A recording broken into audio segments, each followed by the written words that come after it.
আজকে বানাবো লোটে মাছের ঝাল। তার জন্য অবশ্যই লোটে মাছটাকে ভালো করে ধুয়ে একটা পাত্রের মধ্যে নিয়ে নিয়েছি।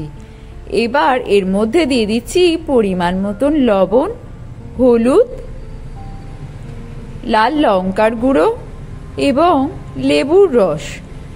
এই সবটাকে দিয়ে ভালো করে লোটে মাছটাকে আমি ভালো করে 20 মিনিটের জন্য ম্যারিনেট করে রাখবো। যেহেতু আমি লোটে মাছটাকে ফ্রাই করছি না, সেহেতু লেবুর রস দিয়ে ম্যারিনেট করলে দারুণ হবে খেতে। এবার একটা কড়াই বসিয়ে দিয়েছি ও তার মধ্যে দিয়ে দিচ্ছি পেঁয়াজ কুচি, আদা কুচি, রসুন কুচি। তারপর সেটাকে ভালো করে নেড়েচেড়ে নিচ্ছি। দিয়ে দিচ্ছি পরিমাণ মতন কাঁচা লঙ্কা। তারপর সবগুলো একসাথে ভালো করে নেড়েচেড়ে নিলাম। ওপর থেকে দিয়ে দিলাম স্বাদ মতন লবণ, পরিমাণ মতন হলুদ।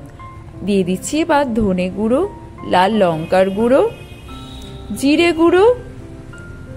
এবার সবটাকে ভালো করে নেড়েচেড়ে মিশিয়ে নিতে হবে। অল্প একটু জল দিয়ে সমস্ত মশলাটাকে ভালো করে কষে নিচ্ছি।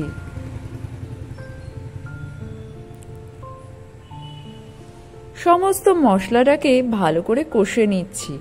মশলা থেকে তেল ছেড়ে এলে তার মধ্যে দিয়ে দিচ্ছি পরিমাণ মতন টমেটো সস।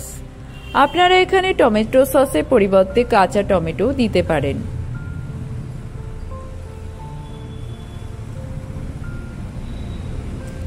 তারপর আরো একটু পরিমাণে জল দিয়ে দিলাম। সেটাকে ভালো করে নেড়েচেড়ে মিশিয়ে নিচ্ছি। এবার ম্যারিনেট করে রাখা লোটে মাছগুলোকে একে একে মশলার মধ্যে দিয়ে দিচ্ছি। লোটে মাছ কে কে খেতে ভালোবাসো অবশ্যই কিন্তু কমেন্ট করে জানাতে ভুলো না।